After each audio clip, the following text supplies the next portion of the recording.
Hello everybody, welcome back to Scratch Mastery from Basics to Pro. I'm Joe and today is a big day. We're not just moving sprites or animating them, we're making our very first game.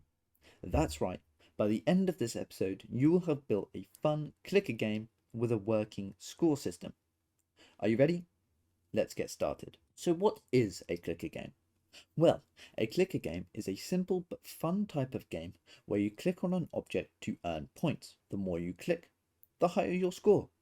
You might have played games like Cookie Clicker. Well, today we're making our very own version in Scratch. First, open up the Scratch editor at scratch.mit.edu and click Create. If you have a project open, you're already one step ahead. Now, let's set up our game. The first thing we want to do is pick a sprite that we want the player to click. To do this, click on the Choose a Sprite button in the Sprite panel, here in the bottom right. Clicking on it will open up the sprite library. You can now choose a sprite you want, but I'm going to pick the ball sprite for this tutorial, but you can use a cat, a star, or anything that you would like. Once you've selected your sprite, position it in the center of the stage. To do this, go to the sprite location here, and just put in 0, 0. That will locate it in the middle of the stage. I'm going to quickly delete this sprite because we do not need it. Now, let's make the sprite react when we click it. What we want to do is go to the coding tab and click on the yellow events tab. We then want to drag out a when the sprite clicked block into the scripting area. What we then want to do is then go to the variable category. We then want to click make a variable. We're going to name this variable score. Make sure that it's selected for all sprites and hit OK. And as you can see, you should now see a score box appear on the stage. However, if we were to press our sprite, nothing happens. So let's change that. This is really simple to do, as all we need to do is stay in the variables category and drag out a change score by 1.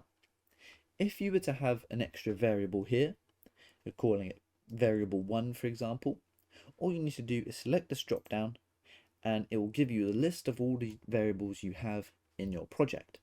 So just select the score variable and make sure it's 1. Now let's give this a test. Now every time we click the sprite the score goes up, but let's add one more thing, a start screen. Before clicking away, let's add a start button so the game doesn't begin automatically. To do this, we want to add a new sprite. So choose a sprite from the library. I'm just going to pick button 1 and we're going to locate it at the bottom of the stage. So I'm going to set it to 0 on the x-axis and minus 125 on the y-axis.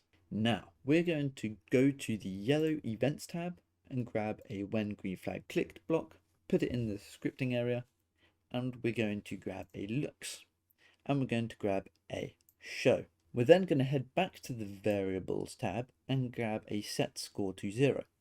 Whack that on the bottom. Now if we click the green flag, our score is reset to 0. That's good for us. Heading back to the ball sprite, or whatever sprite is the clickable sprite for you, we're going to grab a events tab, when green flag clicked, looks, and hide. Now if we click the green flag, our clickable sprite disappears. To make it so, we click the start button and the start button hides and the ball sprite shows, we need to create a message. Messages are a simple idea that allow us to communicate between different sprites or even the backdrop.